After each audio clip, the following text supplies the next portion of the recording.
we are here as a nation. Everyone got up, everyone started their day. If you're on the East Coast, you're ending your day, and everyone's doing just about fine. You can have the rule of law in America, indeed you're supposed to, and not worry about who gets ensnared by it as long as it is faithfully and fairly executed. So in a way, here we are, a day out from what we went through yesterday, and everything's okay.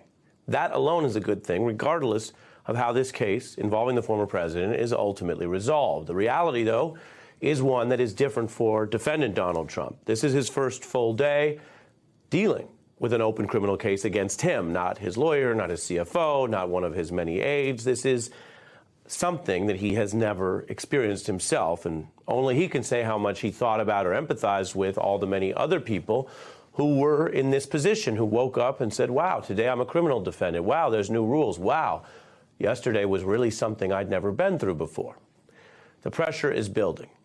And if you've heard these conversations about who goes first or second and where the pressure is, remember, as we've shown you with facts, jurisdictions are deliberately separate in America. That has been true since the founding. So what one local jurisdiction does on its timeline based on what evidence it has of crimes in its jurisdiction is separate from what other jurisdictions do or what the feds do.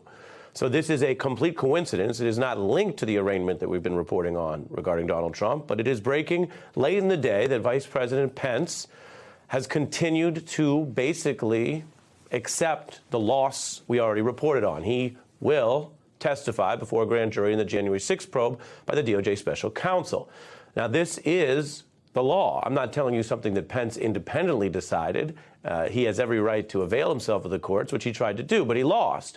And he doesn't see a way to reverse that loss, so he's not going to have a more high-profile loss and appeal this very standard ruling that he has an obligation to testify. We have more on that later tonight. With Donald Trump on defense, though, criminally, you have the images that have now become part of American history. We're just living through it in real time. Some of these are images we know from Donald Trump's lawyers he did not want the world to see. What you are looking at is what I said yesterday, and it bears repeating. It is the reality Trump doesn't want you to see. Indeed, as this image first hit the wires, because this is from the wire services who were allowed as news photographers in court before the arraignment began, Donald Trump was pushing what he does, propaganda and fake news. He was pushing an image I'm not going to show you of a fake mugshot that doesn't exist. Donald Trump's effort to sort of maybe get in on the AI world of fake images that we've covered sometimes. He wanted people to look at the fake mugshot. He didn't want you to see the reality of him studiously sitting in court as a criminal defendant. And here's how it's playing in the newspapers. Arrested, USA Today. And then when you look around the country, local papers, national papers, historic arrest, Trump pleads not guilty, 34 felonies, the DA discussing what Trump directed, the charges against him. This is the rule of law in America. This is also quite obviously a bad thing for the defendant, even as he sends out his people and his online posts claiming in a proverbial legal version of the briar patch that he welcomes this, that this is good, that this somehow helps him. Hard to see how this right here would help anyone in public. We are going to cover this case. Right now, there is a requested hearing in December that he has been instructed to attend, and I have more on that later in the hour. And there is a target trial of early next year, as the prosecutors want it. Those timelines could change as they would in any case. There are also all the right to the defendant you see on your screen to challenge this, to try to get charges dismissed or the whole thing dismissed. There's 34 felony counts that relate to lies to help cheat in an election, boosting basically a version of himself that was also false or misleading, which is why, allegedly, and with some receipts to back it up, the DA tells the story of this defendant working secretly to hide, to catch and kill, to lie, to bury stories, to have an outside corporation do his dirty work. And the debate is breaking out about how strong a case it is. I don't think of this New York case as either weak or trivial. The core of this case is strong.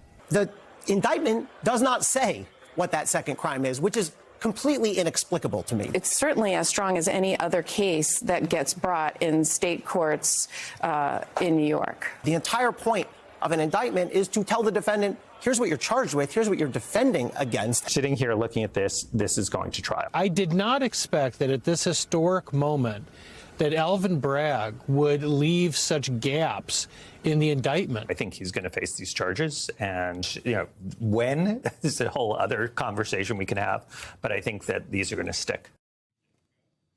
That is some of the debate, and some of it, as you've heard, and Rachel and our team was discussing this in our special coverage last night, has to do with just how much time you've spent watching the news and getting your crash course in New York law. But again, when I mention jurisdictions and federalism, whether it's new to you or not, different places have different rules that are then enforced supposedly or supposed to be uniformly within the jurisdiction. And New York has this misdemeanor thing that can be enhanced. So that's what everyone's talking about. That is that being done in a fair way? Does New York require that you enumerate every law that enhances it? It does not. That might be bad news for a defendant, but that would be bad news for all defendants who are in this kind of jam. The DA spoke about this yesterday, saying that the law for bringing this kind of case doesn't require that he state or enumerate all of the other enhancing charges, but he referenced what they are: election crimes and tax crimes. And it will be up to this trial process, if it makes it to trial, as I've said, to adjudicate that. That's just how it works. Meanwhile, there was something else that made this arraignment take much longer, and this we've only been learning about over time, into the night, last night and today, because we didn't have live cameras. We learned that it took a long time when we got the transcript because the judge was warning Trump and through his lawyers about any rhetoric that could incite violence. That is a reaction to what the prosecutor said was a problem, that Trump was already attacking this process. And here he was in his very first appearance as a defendant. Now Donald Trump is hurling more accusations at the DA, calling him a, quote, criminal in that address last night. He attacks the judge as well. Whether he actually crossed, I should say, a criminal legal line is a separate question, but he is certainly doing something that most defendants get in a lot of trouble for. So tonight, we are going to go further into that. I have a further breakdown, as promised, later in the show with the transcript, working with what was basically about a 55-minute arraignment, which is about 5 or 6 times as long as most New York arraignments. So I'm going to do that breakdown with you and also talk about just how much Donald Trump could hurt himself if he does cross one of those lines in attacking the court system.